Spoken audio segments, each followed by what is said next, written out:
All right, welcome everybody to our week 7 presentation. This week we're going to talk about poetry, and more specifically, we're going to discuss the evolution of poetry, I guess. So, basically, what we're going to do is we're going to talk about a short history of poetry and English and the English language, and then we're going to talk about why do we study poetry. I'm going to discuss how we approach poetry as readers and in terms of analysis. I do have some terms of study at the end of this presentation, which you can download this PowerPoint from Assignments and Quizzes. I'm not going to go over all of those terms with this presentation. I think I'm going to put that off till next week because there's actually a whole lot of info to go over. So I don't want to keep you on here too terribly long. So let's go ahead and get started with what we have here. So I wanted to talk about the history of poetry and how it came to be. Now, of course, our class is focusing on poetry just written between 1919 and 1970. And you might say, well, why in the world do I need to know the history? Well, here's the deal, is that although poetry has evolved a long way in this whole span of time, it's also a genre of literature that is very much steeped in its historical development. So the form that we see poetry take, the actual structure of poems, all of that kind of stuff actually comes from what came before. So although we won't be analyzing Chaucer and we won't be analyzing Shakespeare, at least not too much, I think it's important to take a look at that historical element to be able to see how things have come to be the way they are. So I wanted to talk first about how poetry came to be. So poetry came out of a need to share history and tales. So before there was a written language, stories were passed down through oral tradition. And this happens in cultures all over the world, including English. And it's really basically a way to help people remember the story. Now, of course, this is also how we get legends, because as we know, oral tradition can shape and mold depending on who is talking. That's, when we're kids, we play the game telephone, and by the time it gets to the end person, they say something completely different than what we said at the beginning. So, yes, it does shape and mold through history in oral tradition, but even things like King Arthur and Paul Bunyan, these legends that we know, are, although grandiose and really big and over the top, we can deduce that they are based in some sort of history. And that is because people, before they wrote languages, still wanted to remember what happened before them.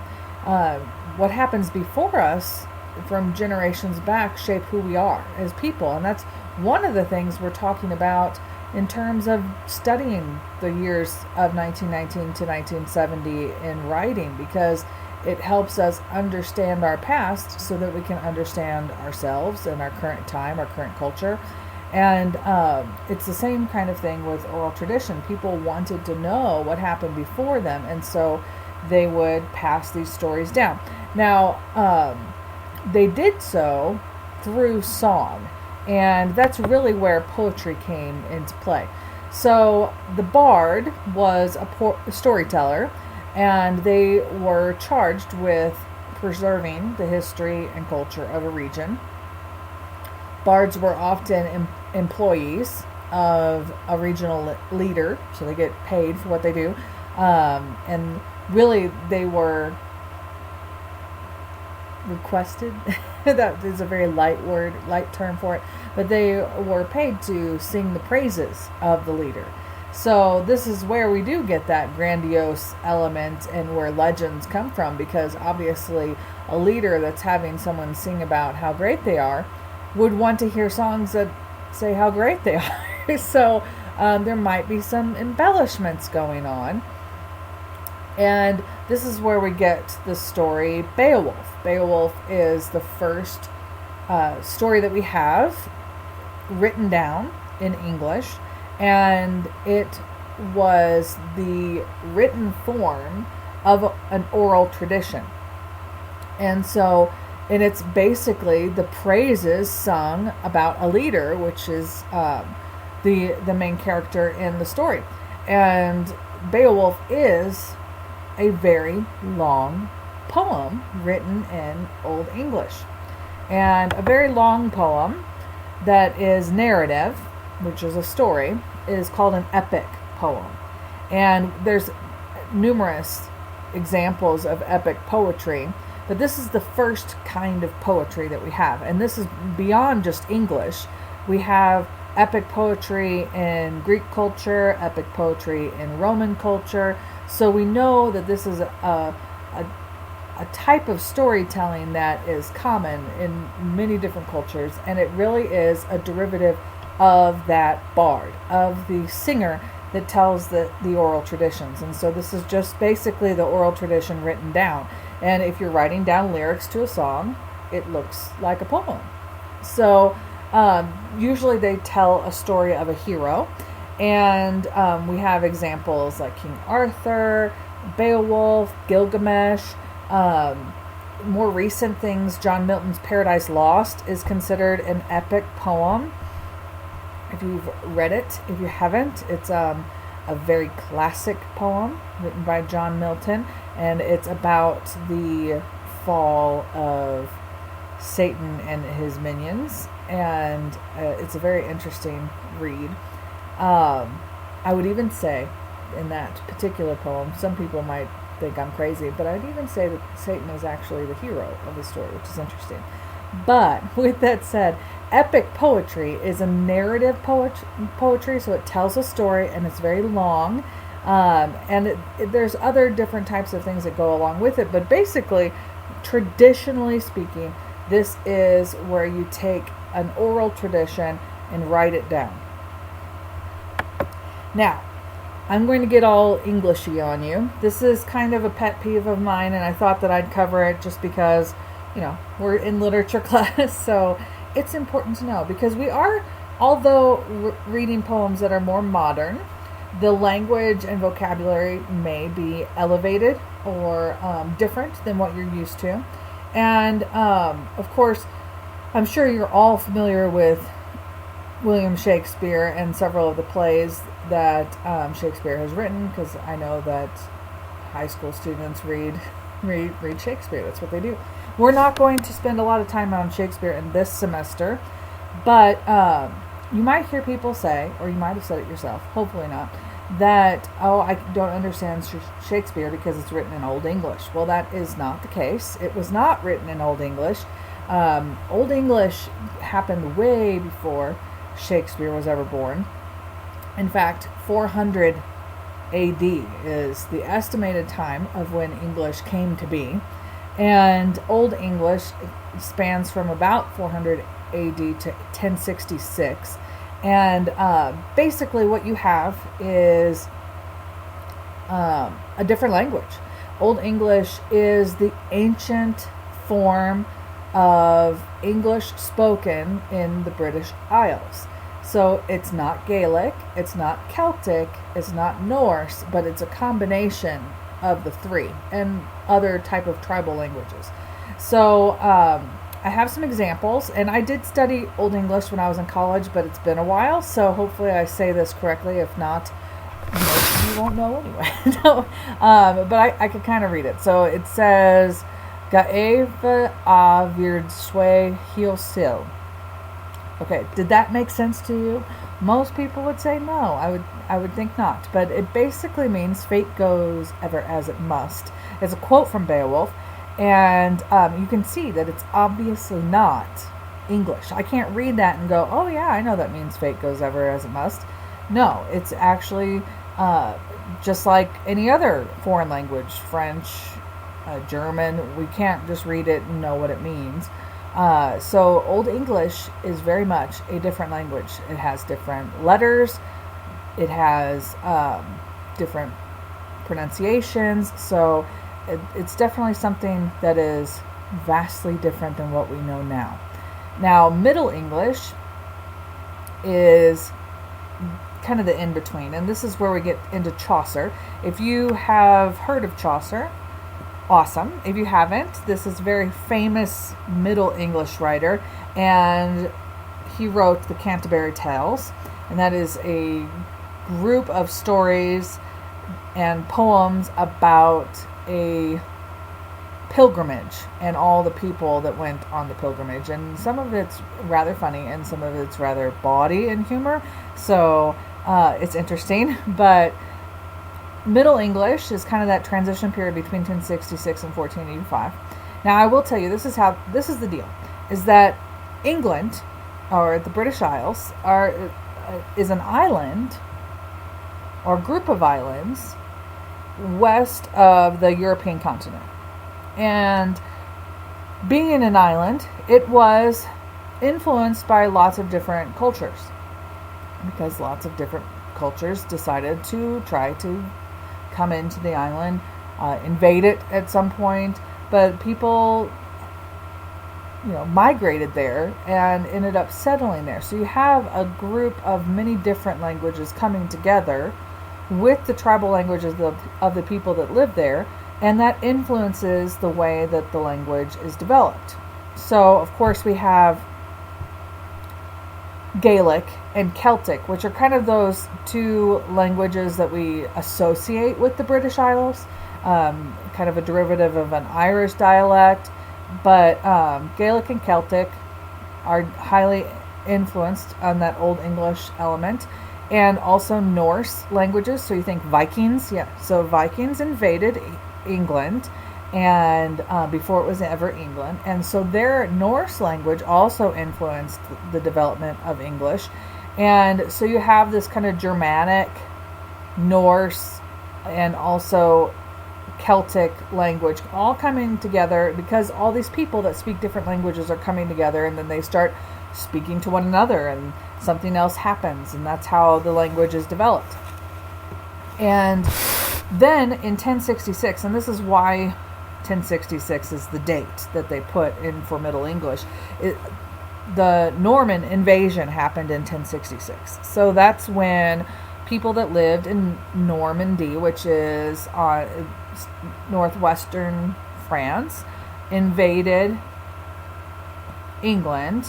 And so that invasion brought a time when a derivative of French language came into the country.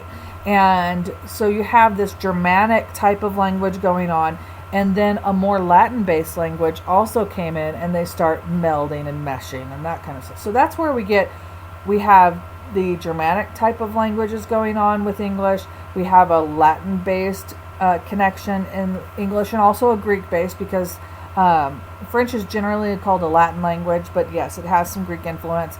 And we also have some Spanish influence, which is that Gaelic element. So we have a new influence on the language from the Norman invasion. And so that's when English started to develop and change differently than it had been in the past. And so then we get into a language that looks more like the English that we are used to, which this example here is from the Canterbury Tales. And it says, "One that April with his showers suit." Okay, so for the most part, you can recognize several of these words. When is when, that same word. April is April, and then we have with its sweet showers. With his showers suit. So showers is very similar to showers.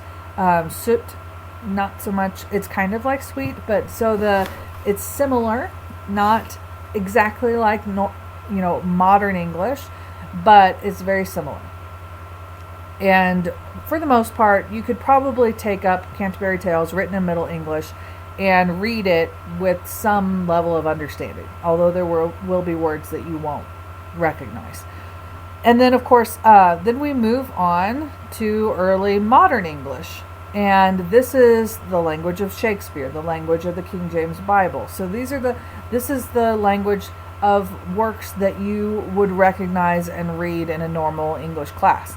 Now, keep in mind that even the spelling and things were a little different during this time period, 1485 to 1800, but it is still considered modern English. So if you see, "Sir, I love you more than words can wield ye matter." So here, love is spelled with a U instead of a V, and that's a very common where you have that switch. And instead of the, it's ye. So otherwise, we really see the same words going on. So you could read Shakespeare written in early modern English and completely understand everything that it says. Every word you would know. Yes, you would recognize that the U is switched for a V, but other than that, it's really not a whole lot different. Sure, you'll see some ye's and thee and thine, words that were not necessarily in use now, but words that we still know. And so Shakespeare's not written in Old English. Shakespeare is written in early modern English, and about 1600, so kind of in the middle of that time period. Some people call that the Great Age of English. So 1600 English is the best of the English language, is what many people will say, and it's just been downhill ever since. But then we have modern English, which started around 1800, and this is a quote from Jane Austen's Pride and Prejudice. "It is a truth universally acknowledged that a single man in possession of a good fortune must be in want of a wife." So here we have very much modern English. Yes, the way that the sentences are structured, the vocabulary that is used is not necessarily the vocabulary that we would use, and the order of words that we would naturally use in everyday speech, but we totally understand every single word in the sentence. There is nothing that would hinder us from being able to read other than our own vocabulary. So that's just a matter of expanding your own vocabulary and learning your own language. But you would have to study basically a completely new language to get Old English. So that's my little riff on the history of the English language. And I only bring it up because it's a pet peeve of mine, and I want people to know that Shakespeare is not written in Old English. It's written in modern English, and everything that we will read is written in modern English. Now, what we will run into, even works that are written in the 1920s, are going to have a different level of vocabulary than we use now, and they are going to have, especially in poetry, some formatting and phrasing that we are not completely used to. And so what happens, instead of just reading it like we would read a story, we really need to approach poetry more slowly. So let's talk about some approaches. But before we get there, why don't we talk about why we even study it in the first place? So I've talked about, how poetry came to be, and that it came out of oral tradition. And Beowulf, which is our first written work that we have available in the English language, even though it's in Old English, that story is an epic poem, which is the first type of poetry that we have, and it is reflective of that song element in epic poetry and in oral tradition. And so we have a movement from epic poetry during the early stages of Old English. We go into more stories and more different types of narrative poetry, different types of short stories. And then as we go through history, poetry develops and changes in the way that it's structured. Yes, it's going to have rhyme, it's going to have pattern, it's going to have a lyrical element, just like in songs like a bard would sing. We have that rhythm that goes on in poetry. So we have a progression of poetry throughout history that is reflective, ultimately, of the very first poems the epic poems that are written out of oral tradition. And poetry, so why do we study it? Okay, so yeah, that's nice that poems came to be a long time ago. I get it. But why do we study it in the first place? Well, I would say that poetry, like many forms of literature, allows us to connect with the past. But poetry gives us a new perspective on that past. It shares the way that we approach literature through emotions and attitudes and the ideas of other people.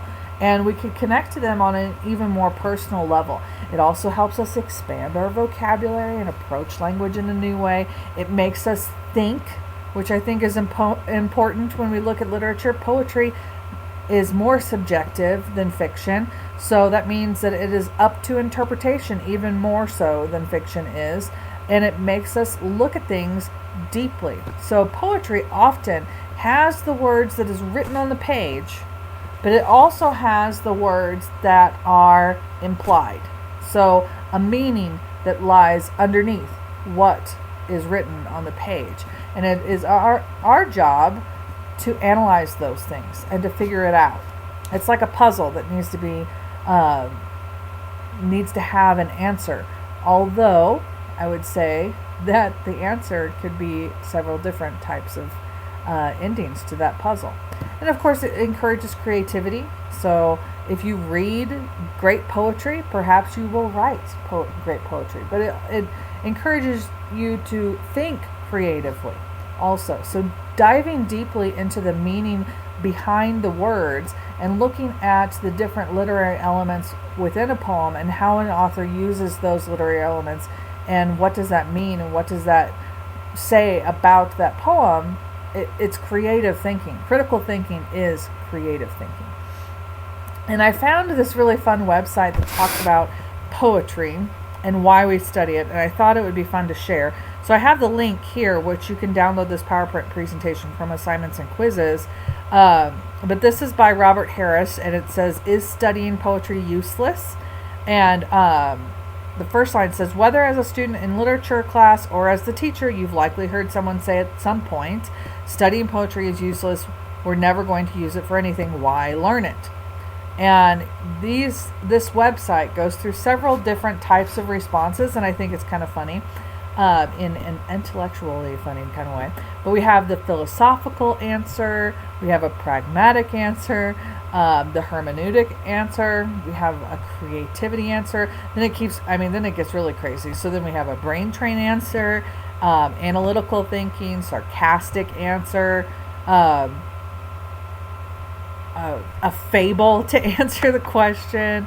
We have the utility of art answer. So there's lots of fun ways to look at it.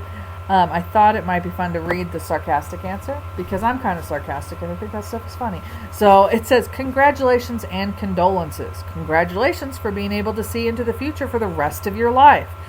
What's that, 40, 50, 70 more years? And to know that you will never make use of what you were learning here. That's really amazing, considering that whole civilizations have valued this because it's so useful, not only in itself with its beauty, art, and philosophy, but in allowing it to build character, artistic sensitivity, wisdom, and, in many cases, humility. And yet you know that you will never need the benefits of this knowledge, or at least you feel confident enough to resist its influence in your life. And because your opinion runs counter to the experience of many years of many thoughtful people, I must also congratulate you for your depth of analysis. You're right that history and millions of people are sometimes, maybe even often wrong, and you seem to have thought this through carefully and determined that this is another instance of popular folly. We certainly need more careful thinkers who can divine the truly valuable from the merely popular. And I must also offer my condolences to you for knowing in advance that you will live such a limited, circumscribed life that you will never have a use for art or truth or wisdom or beauty expressed in language. Yes, you know all this because you know you'll never use what we are studying, and yet you are not distraught. I know. I'd be distraught if I had known at your age that I'd never need to develop my sense of artistic beauty, aesthetics, compassion, kindness, or even wit and irony. I just think that was funny. But there's several less sarcastic ways to look at this answer, which so I think it's fun. So if you wanted to take some time and take a look at that link later on and read all the different kinds of reasons why we should study poetry, that would be cool. All right, so the last thing I want to go over is how to approach poetry, because, practically speaking, we are starting to read poetry in our class, and so it's important to know, well, how do I do it?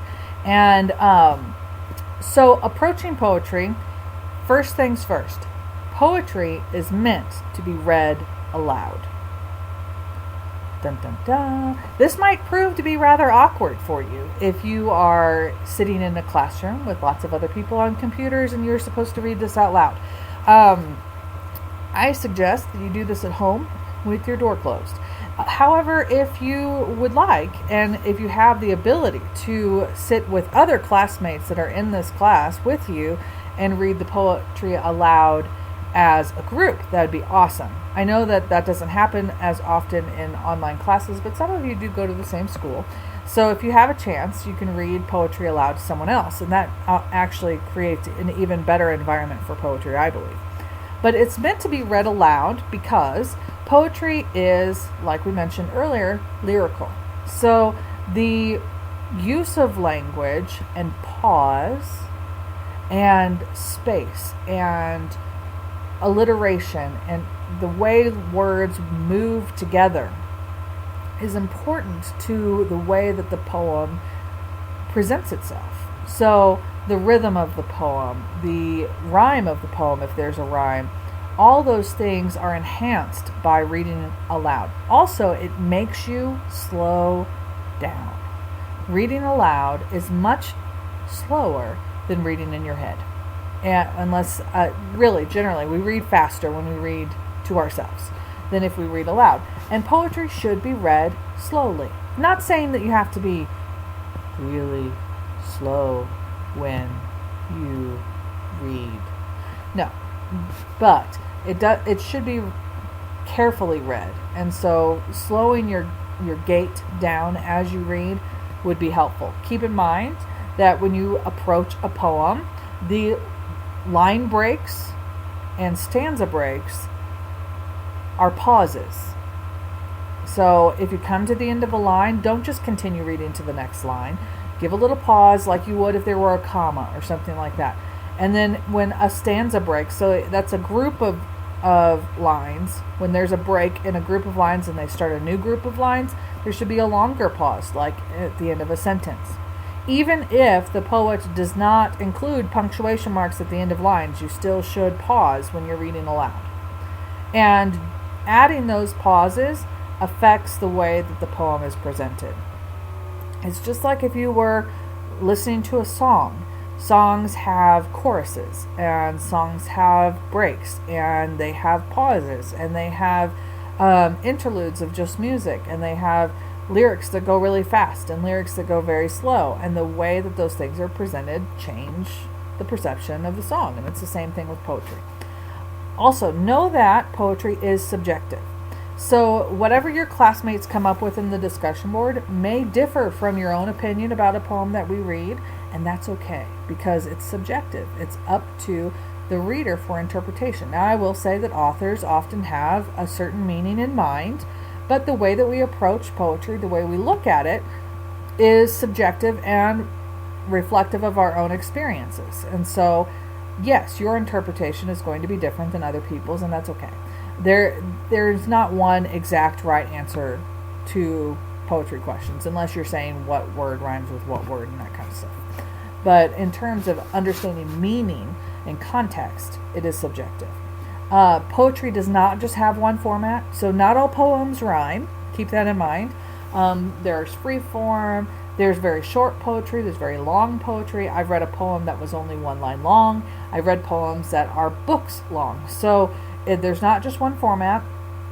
They all derive from that first poem, right? So the poems that were oral tradition, and those were long sing-songy type of lyrical narrative poems that often did have a clear rhythm and a certain kind of format, and they did have rhymes and they had all those elements, but poetry has evolved over time, and so not all poems are going to look exactly the same.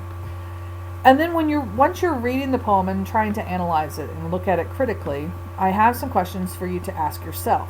So one, who is speaking? Try to determine the speaker of a poem. It is not always necessarily the author. So a poem can be written from many different perspectives. You can have characters in a poem, just like you would have characters in a story. And so understanding who the speaker is important. Also, try to determine who they're talking to. Is it directed at any certain person? Is it reflective of themselves?